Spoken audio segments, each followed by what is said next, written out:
Welcome, everyone, to Wedgwood Community Church. We're going to start off with a few announcements this morning, and rather than having them on our slides, I'm just going to read through them, and then please check your newsletter connections because all the information and the details are in the newsletter. Next Sunday, Liz will be speaking, and the topic is Reproductive Rights in Crisis, the Fight in America. And we had a wonderful monthly meetup at Thai House this past week. We had fun.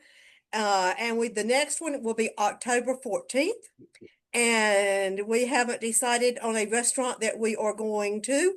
So we're open to, there's been lots of suggestions. So we are open to suggestions. That's October 14th, 6:30. And our book club, our social justice book club, meets again this week. It meets every 2 weeks at 7 o'clock. The book we're reading now is Braiding Sweetgrass, and read through page 201. We've loved this book, by the way. Next Sunday morning, we have a business meeting, and we'll do that during the announcements. So again, that information is in your newsletter. And once again, Wedgwood has been nominated for Best in Nest, Best Church in Charlotte. So get your friends, your family, everybody you know, people you don't know, to vote for Wedgwood. We're in 3 categories: the best church, and our international holiday bazaar that we do for our immigrant siblings is on the list for the best event to help a group. So be sure you vote for our International Bazaar. And I don't know why, but our Facebook page is also in the list. So we're on 3 categories. So please get everybody to vote. And just put this on your calendar. The Great Potato Drop that we always participate in is October the 11th. And we have 1,500 pounds of potatoes to pick up and deliver to Hug Food Pantry. So we always go, everything Wedgwood does, we go out to eat after. We're going out to eat after we deliver the potatoes. It'll be breakfast or lunch, whatever you want. But that's October the 11th. So we're going to need cars to load up potatoes, and it's always fun. And it helps them. They're so appreciative to get those potatoes. So those are our announcements for this morning.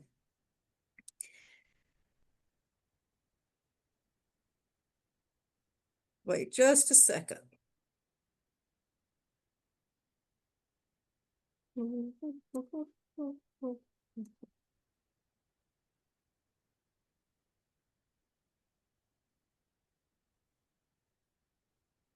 We are so happy that you are at Wedgwood today.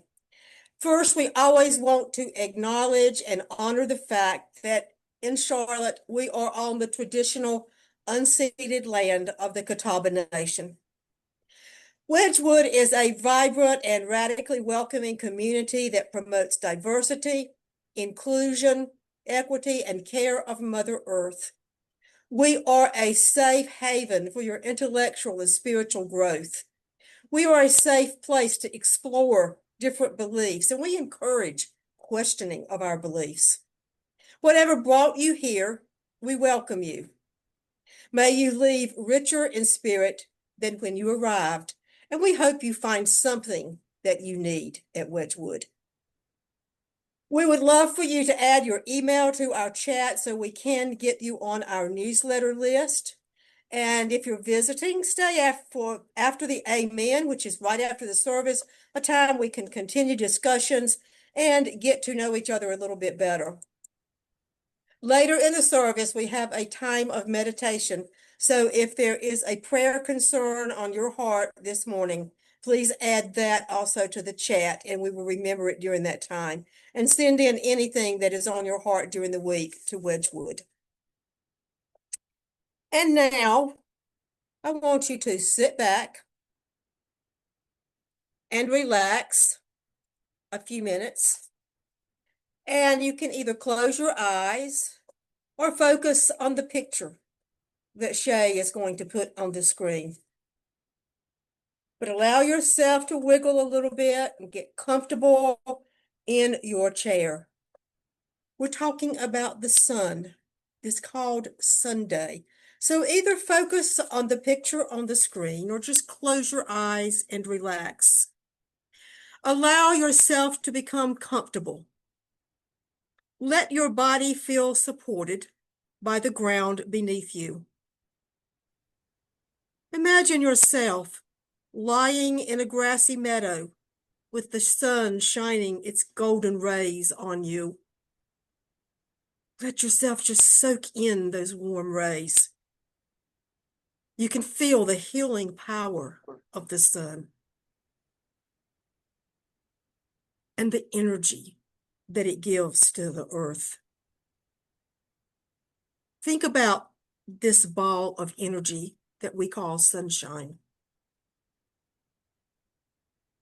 This magnificent ball of light has been sustaining source of energy and life for millions of years. This ancient sun is the same sun that was shining down on the dinosaurs,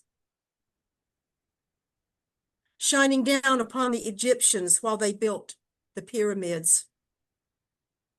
The same sun was shining down the day you were born, and the day your great-great-grandfather was born, and the day Martin Luther King led the march from Selma to Montgomery. That same sun now shines upon us, upon the earth, and all of the planets in our solar system.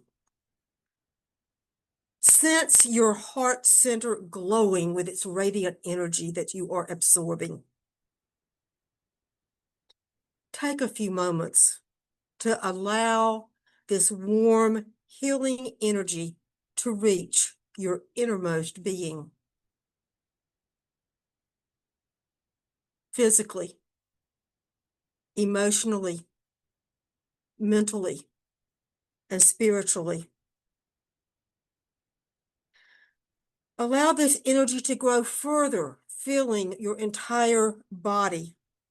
The internet brings us together on Sunday mornings, but the sun also brings us together.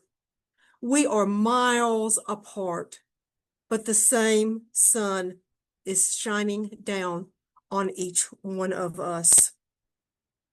Let that energy flow through your home, out into your yard, out into the city of Charlotte, and our state, and our country. Reach and touch and feel all the blessings of its warmth and energy. Now find a safe place within you to keep this healing and powerful energy. A place to keep it protected and within your reach. And then give yourself permission on those tough days to get in touch with this energy again whenever you wish. With the warmth of this energy in your being, now begin to stretch and move a little in your chair, feeling the energy spurring you onward for those difficult days. And when you are ready, open your eyes.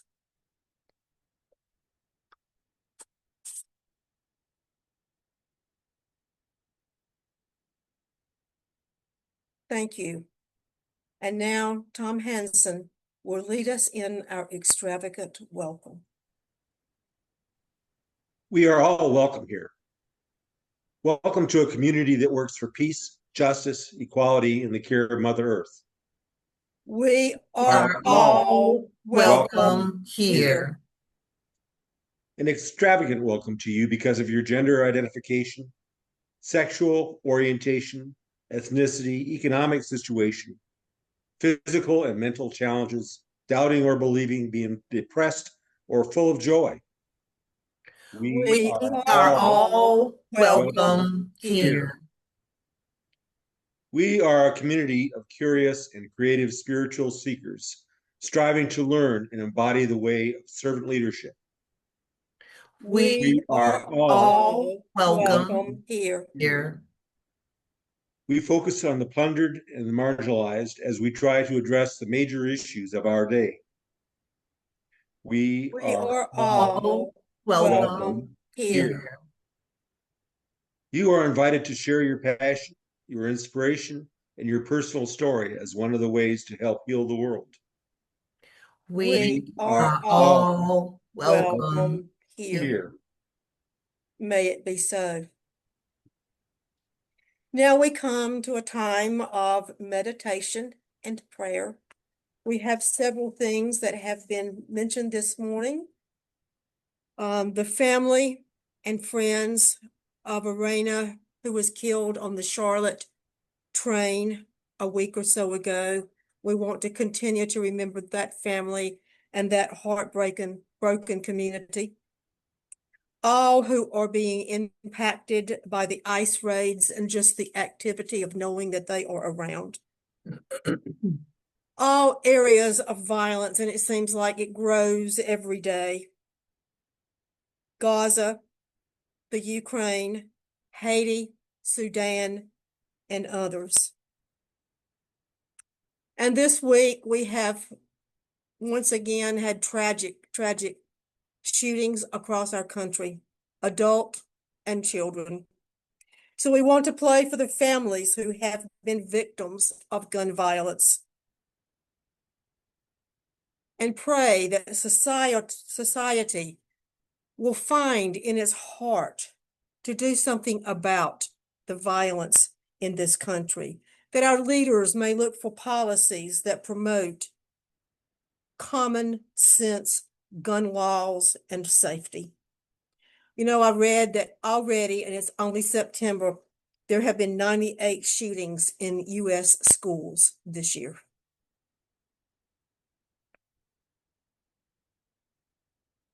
When someone is shot across the country in another state, we're all victims because that violence affects all of us. So we need to really work for our gun laws and keep in mind those families who are even suffering more than we are.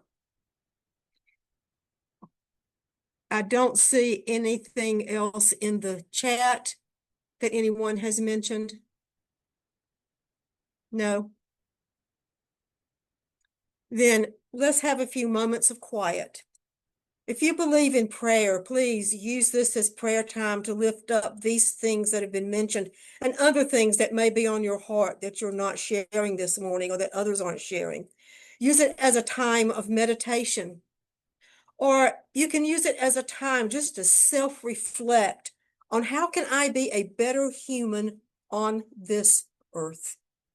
But let's have a few moments of quiet.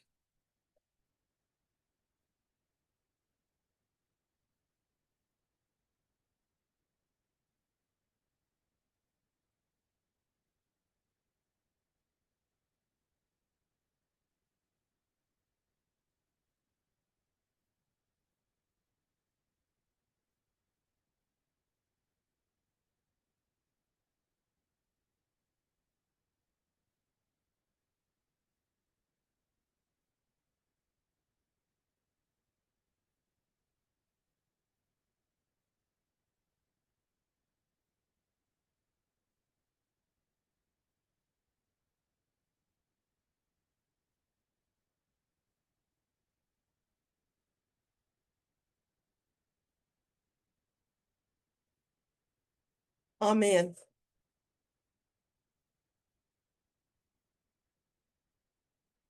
Sunday. It is Sunday, but this is a special sun day. Job 12, 7 through 10 says, "But ask the animals, they will teach you, and the birds in the sky, they will tell you.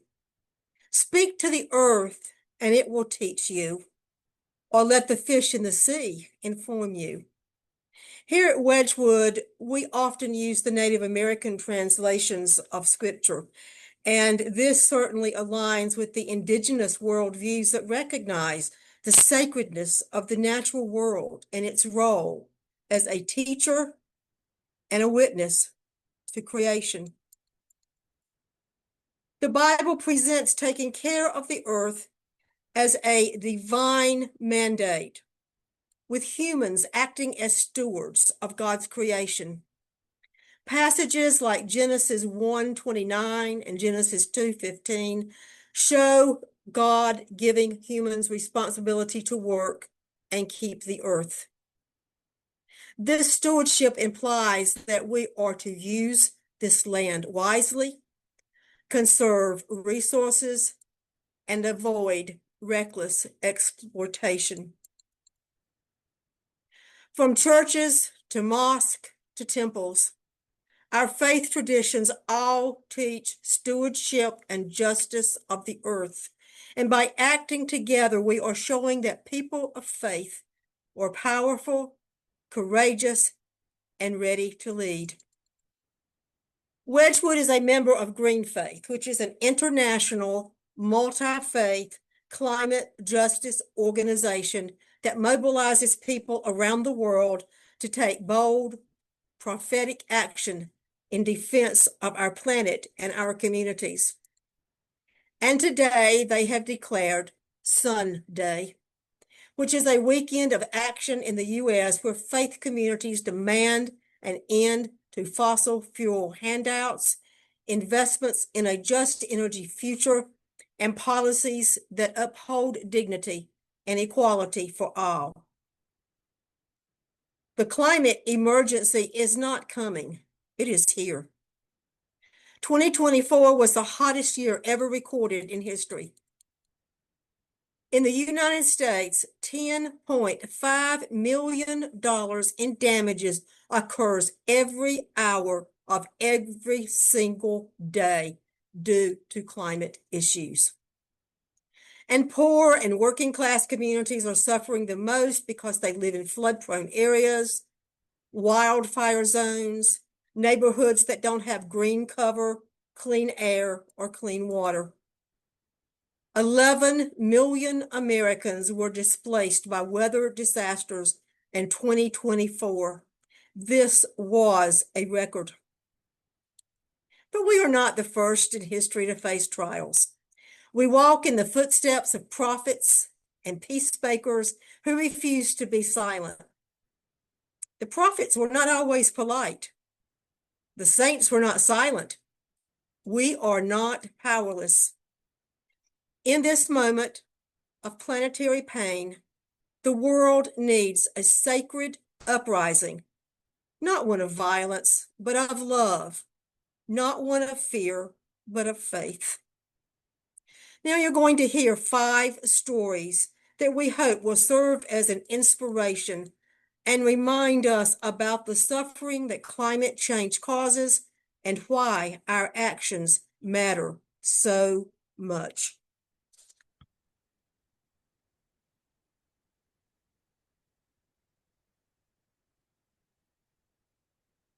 Ashanti will begin.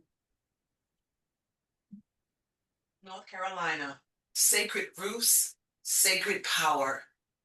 In North Carolina, the power bills at many small congregations used to eat up the funds that could have gone to feeding the hungry, running youth programs, or helping elders pay for medicine. And for Black churches in under-resourced congregations, the energy burden was especially heavy.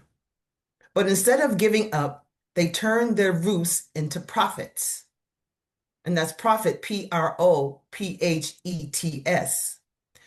With the help of faith-based nonprofits and community solar programs, dozens of congregations in North Carolina have installed rooftop solar panels, producing clean energy, lowering their bills, and proclaiming their moral commitment to creation care. We, quote, we preach stewardship, says one pastor. It's not just about the money. It's about how we treat the earth, end quote. Despite outdated laws that made it hard for nonprofits to own solar panels directly, these congregations worked around around the system using power purchase agreements and third-party ownerships to make solar affordable. Some churches now have saved thousands of dollars each year, money that goes right back into their ministries. Their rooftops are now sermons. Their panels are prayers made visible. Their electricity is clean, and their moral challenge is clear. Quote, what if every steeple became a statement? What if our sanctuaries not only preached light, but produced it? End quote. Mahatma Gandhi, earth provides enough to satisfy every man's needs, but not every man's greed. Tom? So you may remember Hurricane Ian, but you might not be aware that when the storm passed, the flood of injustice remained. In 2022, Hurricane Ian slammed into Florida and parts of Texas with devastating force.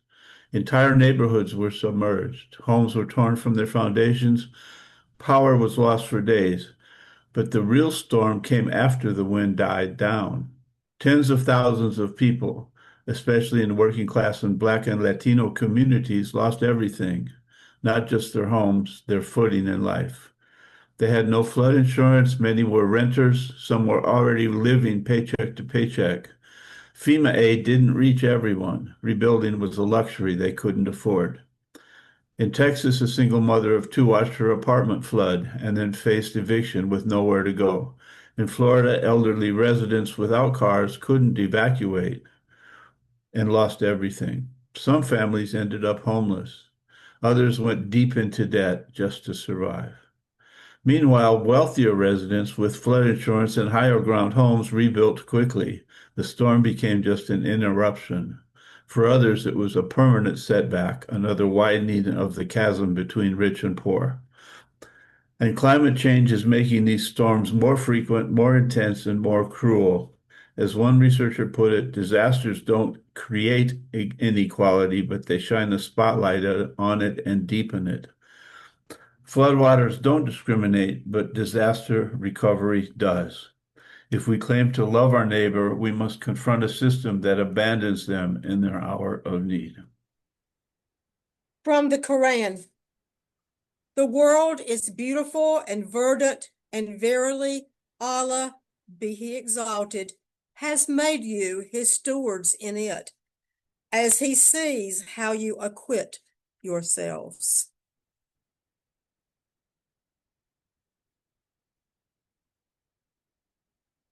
California. When the land could no longer feed them, the sun did. In California's San Joaquin Valley, one of the most productive farming regions in the world, farmers are facing a future they never imagined. Climate change, which has resulted in groundwater restrictions, years of intense drought, and rising temperatures, have made it impossible for many small farmers to keep planting. For generations, their families worked the land, but now some of that land can't grow crops anymore.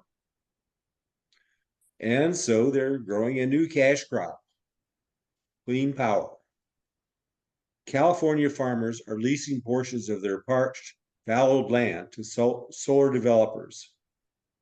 These new fields don't grow almonds or cotton or tomatoes. They harvest sunlight.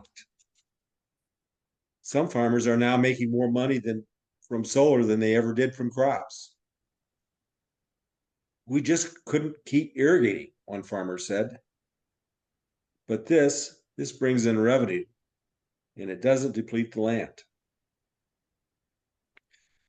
The state estimates that more than 1 million acres of farmland may need to be retired due to water scarcity.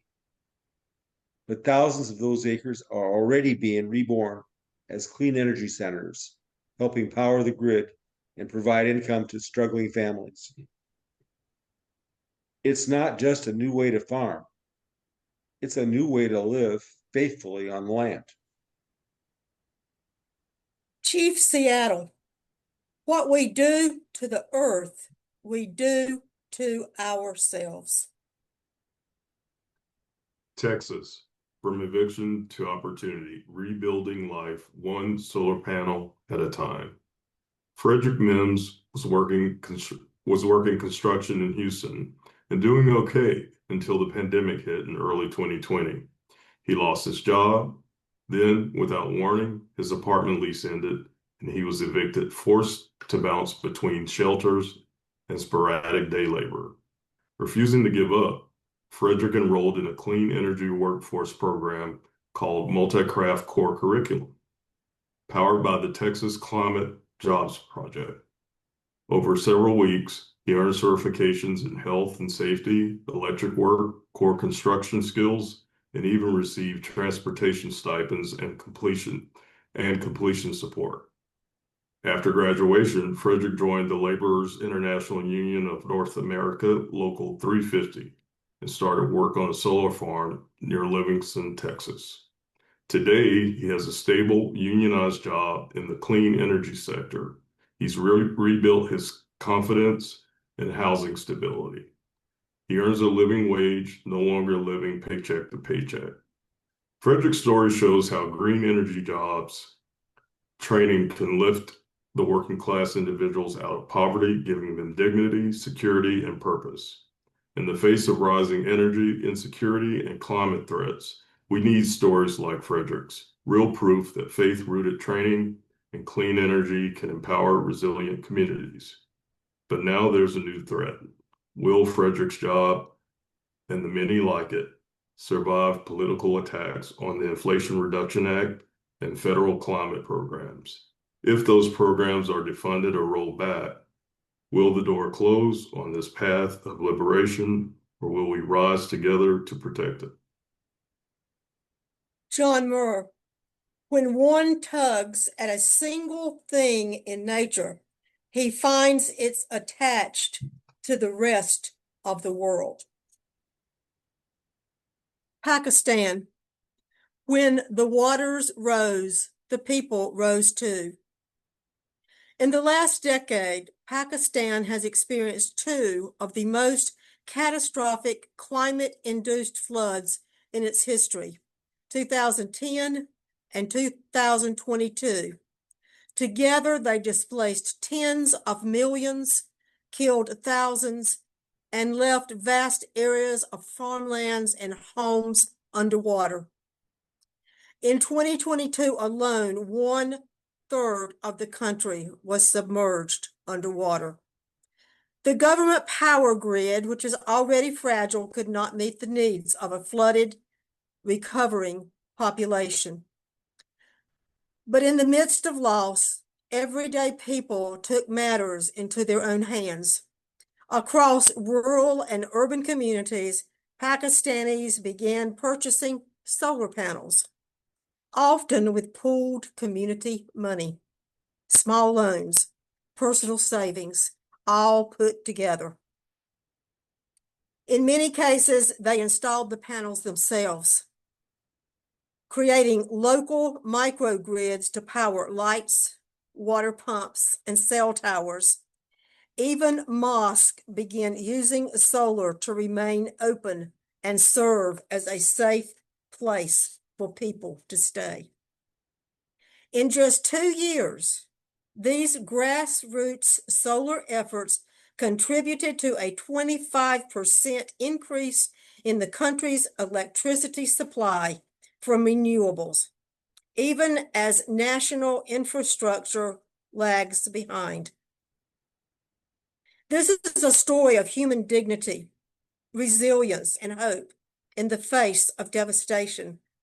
People together with solar panels, working together, loving their neighbors, creating light and hope. Faith is not only found in sacred text, it is found in the determined hands of people who refuse to give up. In Pakistan, when the world failed them, they turned their faces to the sun, and shared its power with each other. And now, our time of discussion.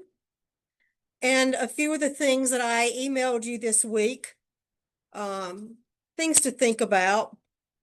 What simple actions can we take to reduce environmental impact? How can we make conscious choices about consumption to reduce waste and reuse items? What role do food choices, water usage, and energy consumption play in environmental protection? What are the most pressing environmental issues today?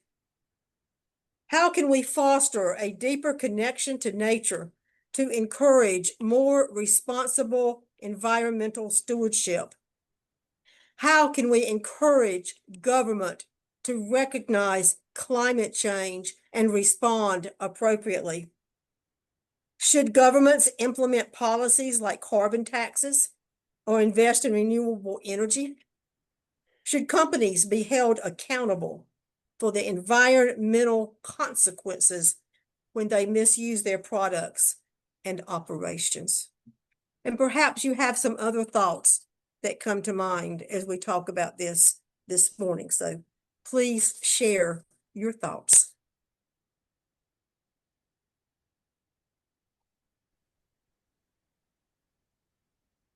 Well, when I got your list, Melba, it reminded me that, there are little things that I can do, like unplug things around the house. So I unplugged everything that, you're not using an extension cord or whatever, it's just plugged in. I unplugged so many things that I unplugged my aquarium, and about 4 hours later, I looked at my fish and I was like, okay, well, wait a minute. They're not getting any air, so I had to plug it back up. But just the little things like that, and making sure that I use my Brita filter instead of buying so much bottled water and things like that. So those are little things that I think we can do. I don't know whether this is a little thing. I think we're in a season of election. We need to elect candidates that really talk to the area of climate change. I attend a lot of forums and no one is asking those questions. And I think it's about education. I think we could start in the schools and have classes about climate change, but the most important thing is to elect candidates that speak for climate change and support it. And also, one other thing, don't buy from companies that don't promote climate change. And there's a list of companies, that you could go to. And following up on that, Connie, paying attention to where the money comes from for politicians. So I know Duke Energy and a lot of the companies that make a lot of money from our excessive power use pour a lot of funds through their PAC into the different politicians. And so just in this last legislative session, Duke Energy wanted to raise their electric rates and to postpone their pollution standards. And the legislature said, sure, why not? Democrats and Republicans said, sure, why not? Because they don't discriminate when it comes to who gets their millions of dollars. It goes to both parties. It goes to all parties. And so Right. we have to pay attention to who's in whose pocket. Well, I just kind of want to piggyback on that. And I will say this, Carla Cunningham gets a big chunk of the money. In fact, they just sent out postcards in reference to her stance on that vote. And so we have a candidate that is going to stand up to run against her. So Excellent. Y'all may remember I just love our vendor that comes to our International Holiday Bazaar who makes jewelry out of thrown away bicycles. She takes the parts, and I have bought 4 or 5 sets of earrings from her. And every time I wear them, people are looking at them. I say, oh, that's the rubber from the tire of a bicycle, or that's the spoke. I mean, we can be creative. She is so creative and making this jewelry out of used bicycle parts. And Shay, you posted something maybe you want to share. Yeah, just thinking, one of the things I'm trying to do, everything that has been said, resonates, and I think we're all bringing our perspectives and pieces of this. Doing work around education is important, so we know why we need to reduce our waste, right? We started composting at the seminary, for example. A lot of food waste. We throw like 50% of food in this country, while people go hungry, right? So thinking about food systems and starting small. So reduce, reusing things, our bags. Are we getting plastic shopping bags? Are we have paper bags? Do we have reusable bags? And then recycling, Charlotte isn't the best model city for this because there are lots of things we cannot recycle. Nope. But just being smart about, I think that's important, and that's part of our own education because I do think, I'm very much informed by Richard Rohr, who says, that the best critique of the bad, bad system, bad practices, bad whatever, is practice of the better. So just finding a better way forward, what Jacques Derrida called the least worst options. Sometimes this is better than that. Is this the fix? Is this the panacea? Probably not, but is it better, right? And if we can all just do better and learn, I think, we are creating change in real time. Mm-hmm. I agree with all of that, what he just said and what everyone says. I try to do my best to pay attention to what I'm buying. And if I do get the plastic bags, I save them. And then Food Line, not too far from me, they let you recycle those. So I do save them and then recycle them. Cardboard, I take apart and, take to the dump. Just try to do my part and be mindful of that. But some things, like Shay said, some things that I think can be recycled, they won't accept it. I don't know why the reason is, but to be mindful, and as Reggie says, also to be mindful of what's plugged in, what's turned, don't have the fan on if you're not in the room, turn that off, turn the lights off, unplug whatever you're supposed to unplug. We need to unplug. You're not using the blender, unplug that, unplug the toaster, unplug the computer sometimes if it doesn't need to be charging. So just to be mindful of the small things. Of course we can have all kinds of examples, but I'm on it. And I even pick up my dog poop. I get so irritated when I see dog poop. I'm like, who did that? Especially when they bring their dog to your yard. And Oh I my love goodness. dogs. But I why get are you so bringing your dog irritated. to my yard to poop? To poop. I'm And with you. And you didn't pick it up. Where's your bag? But following up on that, Ashanti, one of the most ridiculous things people do is to take dog poop and other poop that decomposes in the earth in a matter of weeks and put it in a plastic bag, then Yeah. toss it into the trash can so that it will be preserved for decades. Yeah. Right? The plastic doesn't, you can buy compostable plastic bags for dog poop, Yeah. but they cost like 3 times as much as the regular plastic bags do. So that's just insane. But one other thing I wanted to say was I was on a tour in an unnamed country that was a very low income country. And one of the people that was on my little bus said, I'm so impressed with how clean it is. There's no trash on the side of the road. And the guide, who was a native of that country, said, well, we don't view trash the way that Americans do. We view trash as something that can be reused. And Oh, so if there's no bicycle parts, there's no metal parts, everything be that reused. gets tossed gets picked up and reused in some way because people don't have the resources that America has to just waste stuff Yeah. and just throw it away Throw it away and go get another one. Yeah. and not use it. Yeah, just go get another one, Get toss it out another the one. window. That doesn't happen in places where resources are much more limited. So we're a victim of our wealth as a nation. Mhm. And they get more creative too because they don't have that luxury of going out and just ordering it. It comes to your front door the next day. They have to figure out what to do. And maybe someone can answer this question for me. I have, a umbrella, the patio umbrella. So the patio umbrella broke and it's made of metal. How would you recycle that? Was that just go to the dump and send it to the metal area? I mean, how do you recycle that? I'm holding on to it so I can recycle it properly. I don't know. I'd have to research that one, but that's a good Yeah. question. Yeah, so I've I been think holding on to I them. think the Charlotte city website, when you look at like waste and recycle, they should have some information on that. There are Yeah. dedicated centers and like dumps where you can take different things. Now, where they go from there, I'd be curious to know. Yeah, be curious. Not hopefully not that's just some random landfill Right. Did you somewhere just dump where it it's up just over gonna there sit where I there. could have done, yeah. Anyway. I think it goes to a landfill. Oh, Those big mounds that we yeah. ride around on 485 and what have you. That's what it's don't. That doesn't surprise me. Yeah. Yeah, I was hoping that you could recycle the metal part, But anyway, just thought that. And Right. talking about plastics, my son got married and moved to Canada, so I'm up there quite a bit. And if you go to check out at the grocery store and you don't have your reusable shopping bags, you just have to buy one.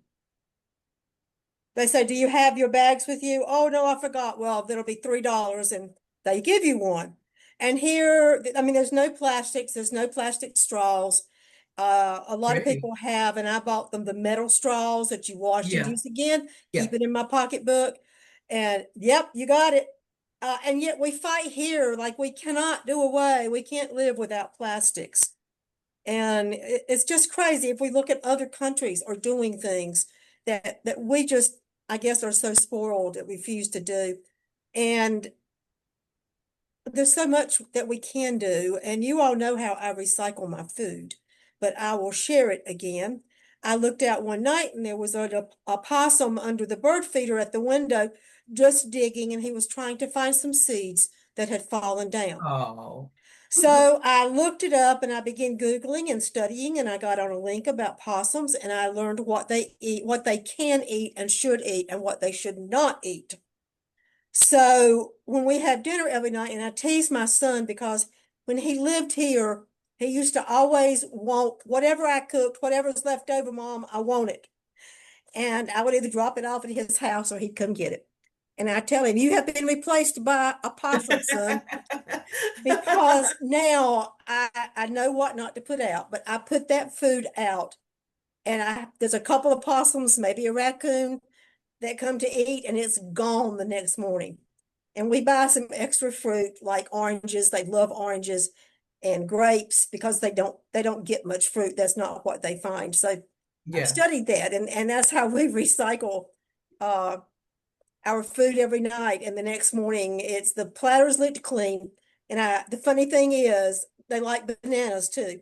And we have a pan of water that we've left out. We change it almost every day, because what happens is, raccoons always wash their food. And when I leave bananas out, you can tell they have washed their bananas because the water's all murky, or I'll find orange rinds in the water. And I said, guys, I already washed it. You don't need to wash it again. But they do. That's nice. That's their life. So that's a very unusual way to recycle food. That's very nice. I think they wash their hands too, like the beavers do. Yeah, Yeah. they're so cute. Wow. And they just clean it up. I don't usually see them because they're there late at night, and then we face woods, and then they, I guess, go back home in the woods. Any other thoughts or suggestions? We have to stay on this. This is important. And it seems like Connie said, it's getting swept aside. Yeah. Because there's so many important issues. So many but issues. Yeah. we got to be on this. Care of the earth and love thy neighbor. That's what it's all about. Okay. Now Ashanti will bless us with a musical reflection that I just know we are all going to be rocking to. Readings, and the stories and everything. So I appreciate all the work that you put into that. And our closing song is Mercy, Mercy Me Mercy, Mercy Me by Marvin Gaye was released in 1971 as one of the earliest powerful environmental anthems in popular music, written during the height of the environmental movement. This soulful track captures Marvin's deep concern for the ecological destruction. His plea for the environmental mercy resonates with powerfully today as it did over 50 years ago. I want you to listen to the words. I'm sure you all have heard it before. Sing along if you want. Put yourself on mute. But check it out. Get everything ready.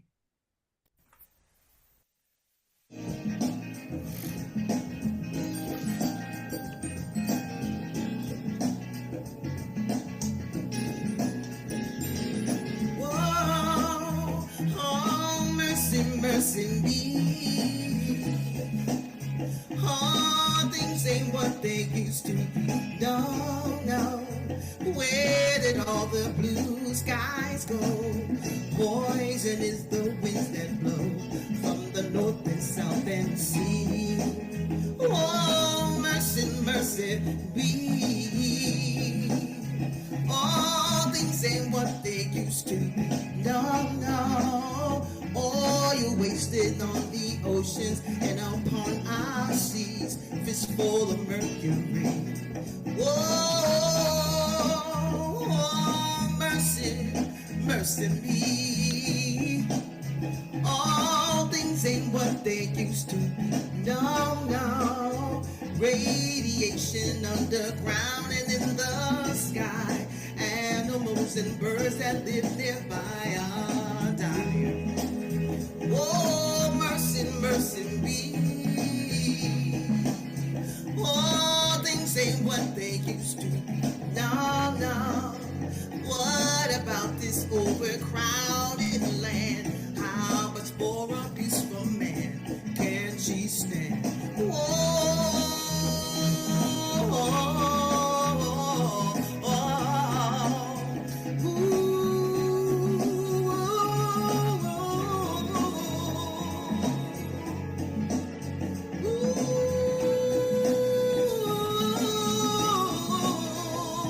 listen, we thank you for the sky, for the beauty of the sky and the earth and the sea, for the richness of the mountains, the plains and the rivers, and for the songs of the birds.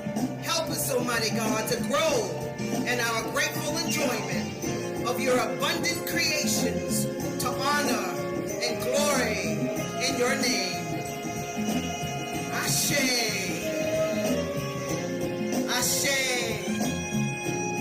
Ashe.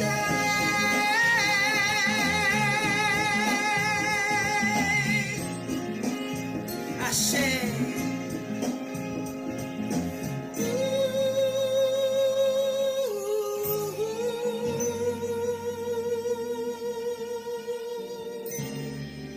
Ashe. Ashe. May God be the glory. Ashe. Thank you. That was absolutely beautiful, Ashanti, as always. Thank you, thank you, thank you.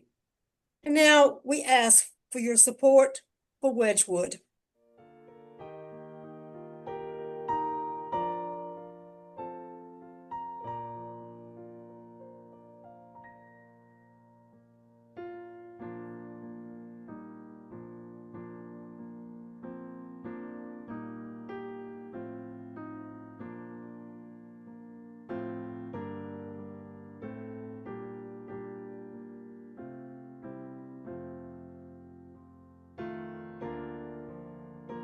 So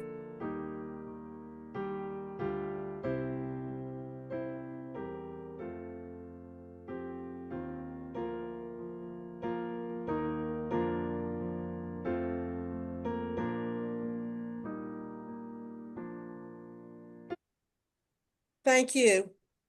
And now, what is our call to action this week? How are we going to respond? What are we going to do from what we've heard this morning? What are we taking with us?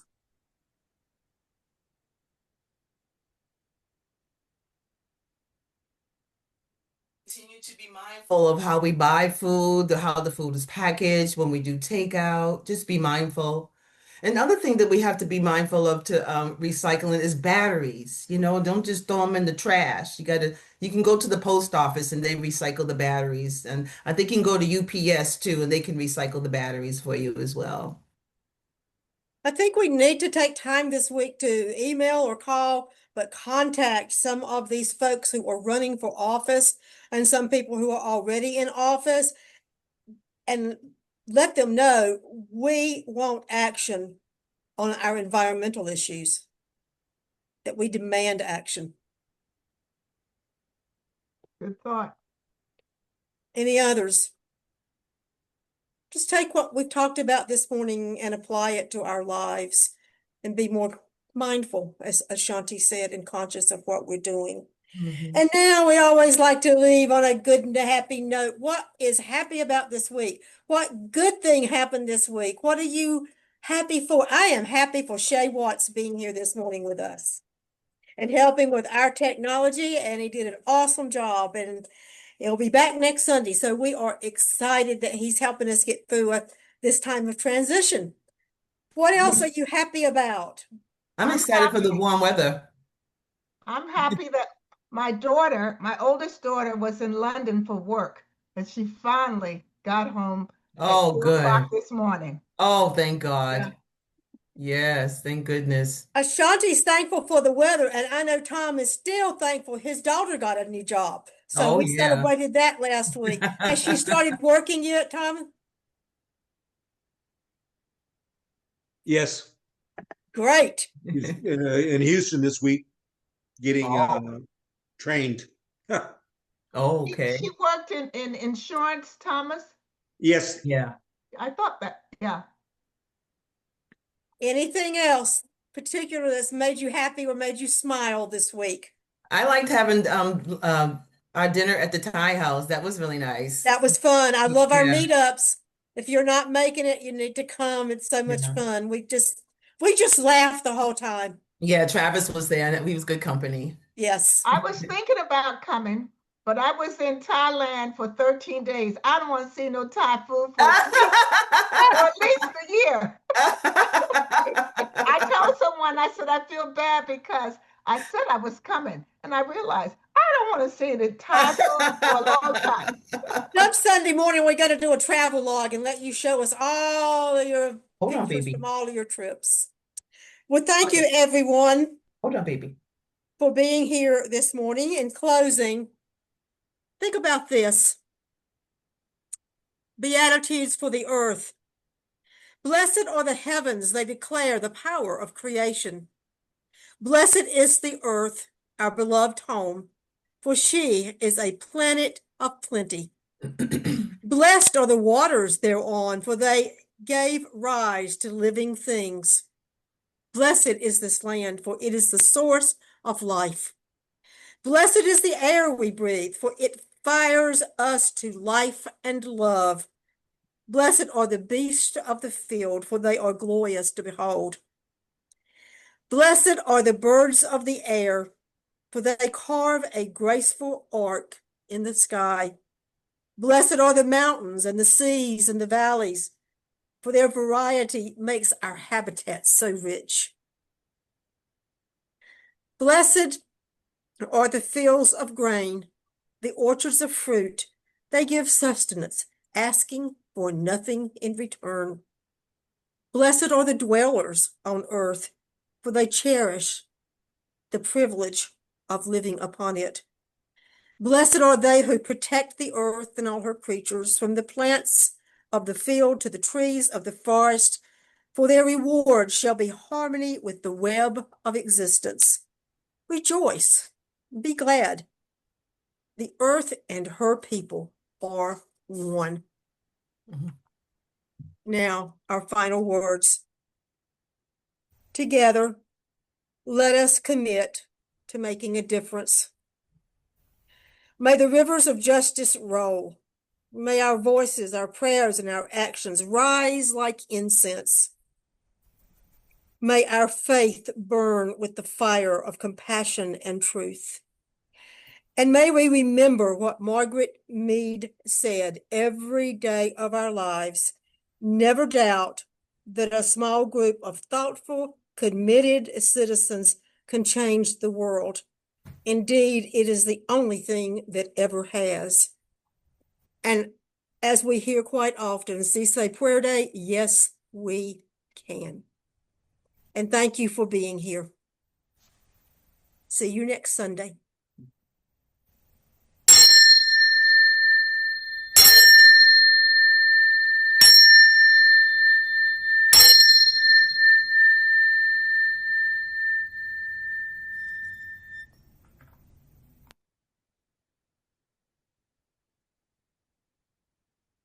We extinguish this candle, this light, this flame, but we keep the light in our hearts with the message of love and justice and taking it outside of the walls in which we live in and until we see each other again.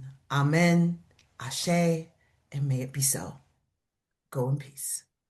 Go in peace. And thank you everyone for your participation this morning and for being here. It's so appreciated. It's always great to see you guys. Thank you so much for sharing your time.